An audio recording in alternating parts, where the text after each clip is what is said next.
My brother's asked if I can help with some kitchen renovations, and we're thinking about ways we can utilise space as effectively as possible.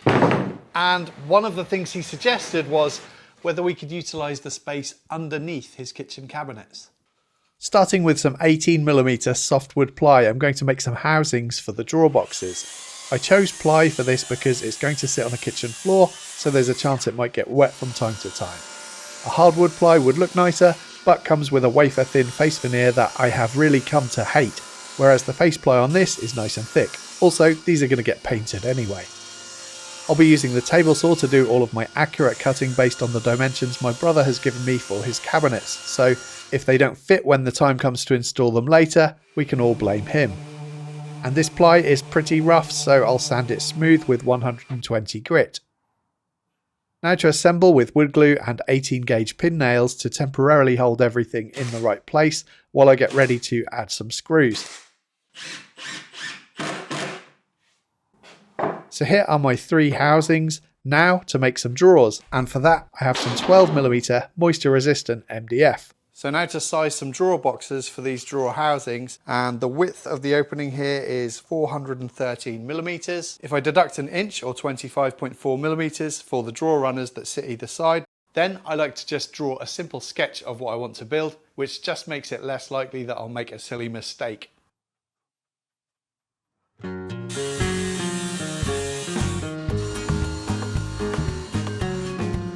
Little did I know at this point I'm making a silly mistake here, which I'll explain very soon.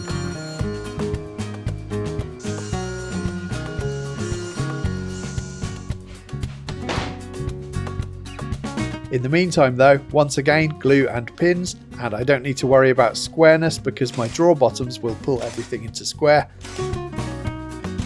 And those are getting glued on too, which will maximise the space available inside the drawer. It's also just a quick, easy and very strong method for building drawers. I've never had a failure building drawers like this, and no fancy joinery is needed. Then some clamps to pull everything tight.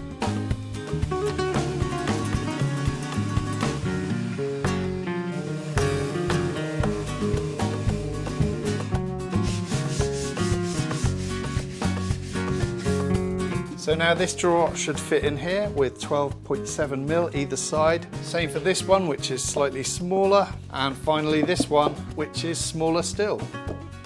And here's where I realised my mistake. These drawer boxes should have been 100mm high in total, but I'd ripped my sides to 100mm, forgetting to account for the thickness of the drawer bottom. Fortunately, it's an easy fix though if you have a table saw, but I do need to make these cuts very carefully with my riving knife fitted to minimise any risk of kickback. Here I have some acrylic primer to prepare the surfaces ready for painting later.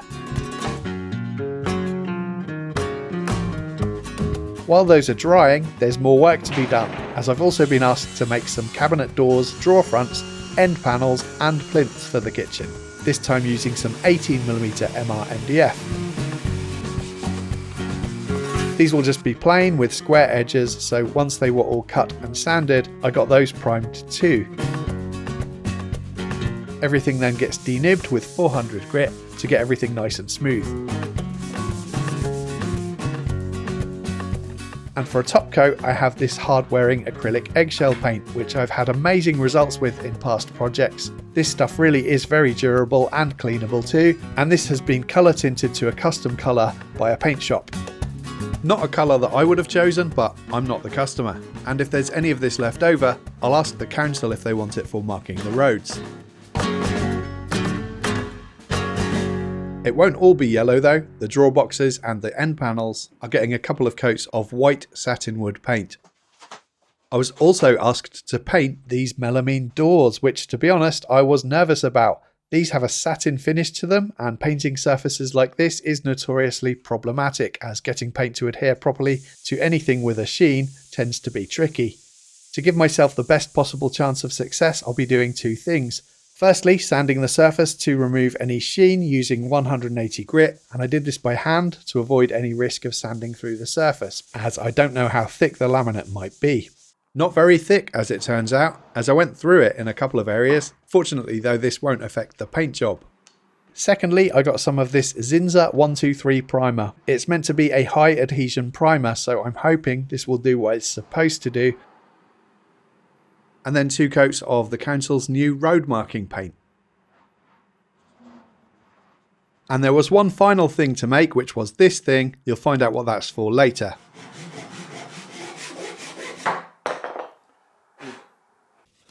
Right, so these are the drawer runners I'm going to be using. These are by Nesilo, and these are push to open, which means I won't need any handles or anything on the front of the drawers, which will obviously make them look more discreet. These support up to 45 kilograms, so really quite heavy duty, and are smooth and silent opening. They are also available in stainless steel for more durability in humid environments and outdoors. And I want to thank Nesilo for sponsoring this video. They make a wide range of high quality drawer runners, available in 20, 45, 68 and 120 kilogram options. They do standard soft close, push to open, locking slides, concealed slides, side mount, bottom mount and upward flip slides. So whatever runners you need, Nesilo has you covered. I'll leave a link in the description box below if you'd like to check it out.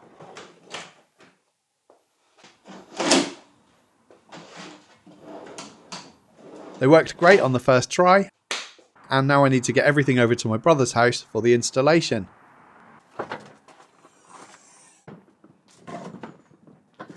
Right then, let's find out if these drawer boxes fit. So what we've got here is the original concrete floor underneath the cabinets and then the laminate floor, and the laminate floor is about 19 or 20 millimeters higher, so I'm going to need to remove the drawers, but I kind of expected I'd have to do that.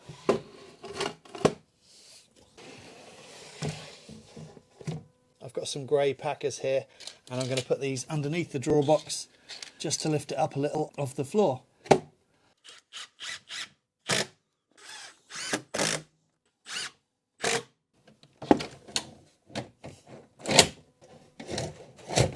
For the final one, I needed to trim back some of that laminate flooring using the multi-tool.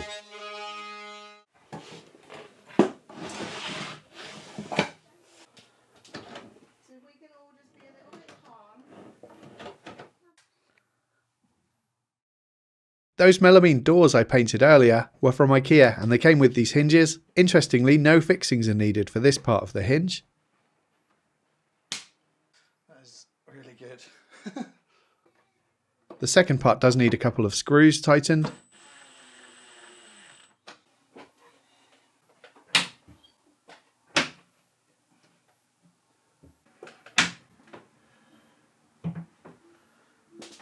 These hinges worked well, however, there was no up and down adjustment.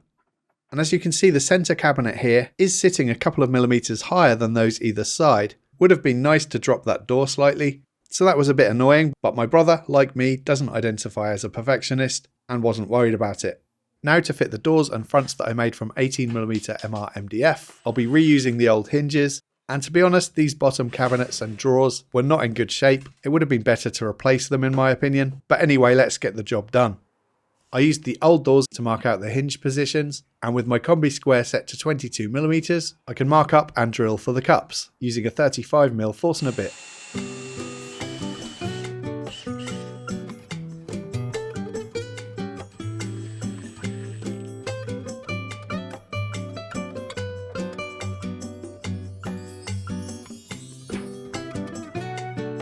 I spent ages trying to fit this corner block, but space was tight. And in a future video, we're going to be replacing the worktops. So here's a glimpse into the future, which made this much easier.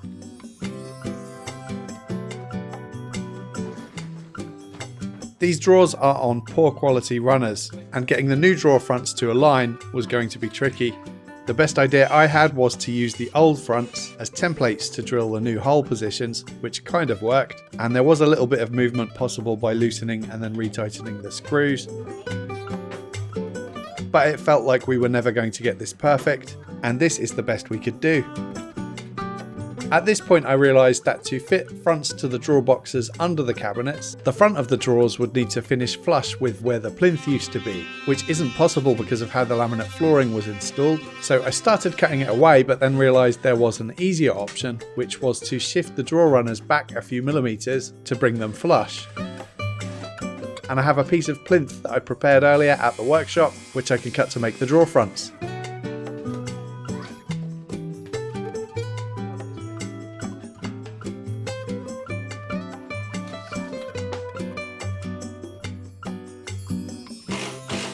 Once those were fitted, I just have this area in the corner that I need to fill, so I need to make an L-shaped piece.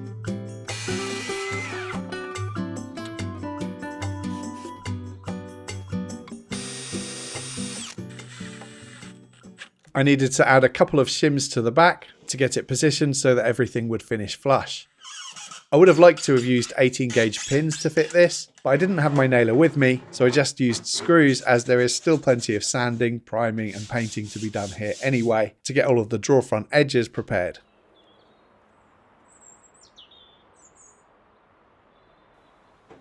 These under cabinet drawers are going to be used for storing things like oven trays, tins and things like that, and I think it's a great way to add extra space to any small kitchen. Thank you for watching.